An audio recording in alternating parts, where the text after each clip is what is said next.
بسم اللہ الرحمن الرحیم۔ السلام علیکم۔ HR وائس اوور میں خوش آمدید۔ ویڈیو کو شروع کرنے سے پہلے گزارش ہے کہ چینل کو لائک، شیئر اینڈ سبسکرائب ضرور کیجیے۔ حضرت سلیمان علیہ السلام کے دور میں بنی اسرائیل کی سلطنت عروج پر تھی۔ آپ علیہ السلام کے انتقال کے بعد ان کے بیٹے احباب کے دور میں سلطنت دو حصوں میں بٹ گئی۔ جنوبی فلسطین میں یہودیہ نام کی ایک سلطنت قائم ہوئی، جبکہ شمالی فلسطین میں اسرائیل کے نام سے ایک ریاست کا قیام ہوا۔ ان دنوں سیدہ یعنی موجودہ لبنان کی شہزادی ایزابیل کی خوبصورتی کے چرچے چہار سو عام تھے۔ چنانچہ اسرائیل کا بادشاہ، جس کا نام اخیب تھا، اس سے شادی کر کے اسرائیل لے آیا۔ ان دنوں لبنان اور شام میں بال کی پوجا کی جاتی تھی۔ بال فنیکی اقوام کا ایک قدیم دیوتا تھا۔ اخیب اول درجے کا زن مرید ثابت ہوا اور اپنی ملکہ ایزابیل کے کہنے میں آ کر بال کی پوجا شروع کر دی۔ اخیب نے اسرائیل کے صدر مقام سامریہ میں بال کا بہت بڑا اور عالی شان مندر تعمیر کیا۔ اس کو دیکھ کر اس کی رعایا بال دیوتا کی پوجا کرنے لگی۔ اس طرح سامریہ شہر کا نام بالبک یعنی بال کا شہر پڑ گیا۔ پورے ملک میں بال کی عبادت گاہیں تعمیر ہو گئیں اور اس کے نام پر قربانیاں دی جانے لگیں، اور یوں یہودی حضرت موسیٰ علیہ السلام کے بتائے ہوئے دین سے منحرف ہو گئے۔ ایسے وقت میں بھی چند اللہ والے لوگ تھے جو لوگوں کو برے کاموں سے روکتے اور اللہ تعالیٰ کی طرف بلاتے۔ انہی حضرات میں ایک نیک بزرگ یرمیاہ بھی تھے۔ بال کی پوجا کے ایک خاص دن ملکہ ایزابیل اور بادشاہ اخیب بال کے مندر میں موجود تھے اور پوجا زور و شور سے جاری تھی۔ تب یرمیاہ اخیب کے پاس آئے، اسے سمجھانے کی کوشش کی کہ بت پرستی چھوڑ کر اپنے دین حق کی طرف لوٹ آئے۔ اخیب تو اس بات پر خاموش رہا، مگر ملکہ ایزابیل پوجا میں خلل ڈالنے پر بھڑک اٹھیں اور اپنے سپاہی کا نیزہ لے کر حضرت یرمیاہ کے سینے میں گھونپ دیا۔ آپ ایک دل خراش آہ کے ساتھ زمین پر گر گئے، مگر آپ کی نظریں بدستور ایزابیل پر جمی رہیں۔ آپ نے مرنے سے پہلے ایزابیل سے کہا کہ تو نے مجھے حق گوئی کی پاداش میں مار ڈالا ہے۔ اب تو انتظار کر جب تو اسی طرح ماری جائے گی اور جنگلی کتے تیرا گوشت نوچ نوچ کر کھائیں گے۔ اس کے بعد زن مرید اخیب اور ایزابیل وہاں سے چلے گئے۔ اس واقعے کے بعد اہل ایمان کے حوصلے کافی پست ہو چکے تھے۔ وہ دیکھ چکے تھے کہ ایزابیل کا ان کے بادشاہ پر کتنا اثر ہے۔ وہ خوبصورت ہونے کے ساتھ ساتھ انتہائی مغرور اور سفاک تھی۔ صرف ایک عورت نے پورے بنی اسرائیل کو بت پرستی کی راہ پر ڈال دیا تھا۔ اس کے بعد اللہ تعالیٰ نے حضرت الیاس علیہ السلام کو بنی اسرائیل پر نبی مبعوث کیا۔ حضرت الیاس جلات شہر کے رہنے والے تھے۔ بائبل میں آپ کا تذکرہ ایلیا کے نام سے موجود ہے۔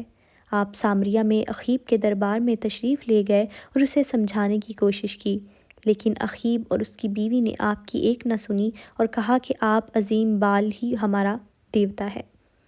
یہ سن کر آپ وہاں سے سرزمین عرب کی طرف تشریف لے گئے اور وہاں تبلیغ کرنے لگے، لیکن آپ کے جانے کے بعد سامریہ میں بارش تو دور اوس تک پڑنی بند ہو گئی۔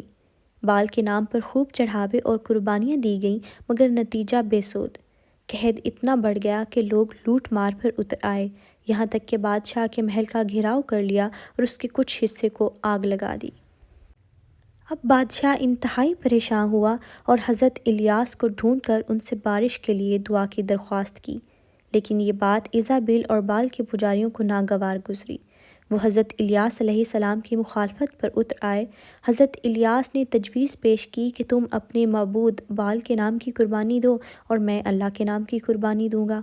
جس کی قربانی قبول ہوگی اسی کے معبود سے بارش کے لیے دعا کی جائے گی اور دوسرے فریق کو سزائے موت دی جائے گی۔ اس زمانے میں دستور یہ تھا کہ قربانی کا جانور ذبح کر کے ایک میدان میں چھوڑ دیا جاتا تھا۔ قبولیت کی نشانی یہ تھی کہ غیب سے ایک آگ نمودار ہو کر قربانی کے جانور کو جلا دیتی تھی۔ غیبی آگ نے حضرت الیاس علیہ السلام کی قربانی کو جلا کر راکھ کر دیا۔ یہ دیکھ کر بادشاہ کے اوپر لرزہ طاری ہو گیا۔ اس نے حضرت الیاس علیہ السلام سے معافی مانگی اور پجاریوں کے قتل کا حکم دے دیا۔ یہ دیکھ کر حضرت الیاس علیہ السلام نے اللہ کے حضور بارش کی دعا کی۔ دعا قبول ہوئی، خوب بارش برسی اور خوشحالی لوٹ آئی۔ اخیب محل لوٹا تو ایزابیل نے اسے دوبارہ گمراہ کر دیا اور دونوں حضرت الیاس علیہ السلام کی جان کے دشمن بن گئے، اور یہ ملک دوبارہ بت پرستی، شراب نوشی، زنا اور دیگر برائیوں کا مرکز بن گیا۔ اس کے ساتھ ساتھ یہودیہ میں بھی بت پرستی عام ہو گئی، جس کی وجہ ایزابیل کی بیٹی تھی۔ جس کی شادی یہودیہ کے بادشاہ یہورام سے ہوئی تھی۔ یوں یہورام اور اس کے ساتھ پورا فلسطین بال پرست بن گیا۔ حضرت الیاس علیہ السلام نے انہیں سمجھانے کی آخری کوشش کی، لیکن یہورام اور اخیب دونوں نے آپ کی بات حقارت سے ٹھکرا دی۔ اب عذاب کی باری تھی۔ اسرائیل اور یہودیہ کی سرحد پر کچھ وحشی قبائل آباد تھے، جو کبھی کبھی سرحدوں پر لوٹ مار کیا کرتے۔ وہ اتنے طاقتور ہو گئے تھے کہ انہوں نے یہودیہ پر چڑھائی کر دی۔ سارے شہر میں لوٹ مار کر کے آگ لگا دی گئی۔ ایزابیل کی بیٹی کو اٹھا کر اپنے ساتھ لے گئے۔ یہودیہ کے بادشاہ یہورام نے چھپتے چھپاتے ایک غار میں پناہ لی، جہاں اسے ایسی بیماری لاحق ہو گئی کہ اس کی آنتیں اس کے جسم سے باہر نکل آئیں۔ پھر انہی وحشی قبائل نے اسرائیل کا رخ کیا اور سارے شہر کو تخت و تاراج کر دیا۔ اخیب اور اس کے بیٹے کو قتل کر دیا، جبکہ ملکہ ایزابیل جیسے اپنی طاقت کا غرور تھا۔ جب وہ مری تو اس کے جسم میں ایک نیزہ پیوست تھا۔ پھر لوگوں نے اپنی آنکھوں سے یہ منظر دیکھا کہ بہت سارے جنگلی کتے اس کی لاش نوچ نوچ کر کھا رہے تھے۔ یہ وہی بد دعا تھی جو بزرگ یرمیہ نے اپنی شہادت کے وقت ایزابیل کو دی تھی۔ اس کی موت کے وقت نہ اس کا دیوتا کام آیا، نہ لشکر اور نہ ہی حسن۔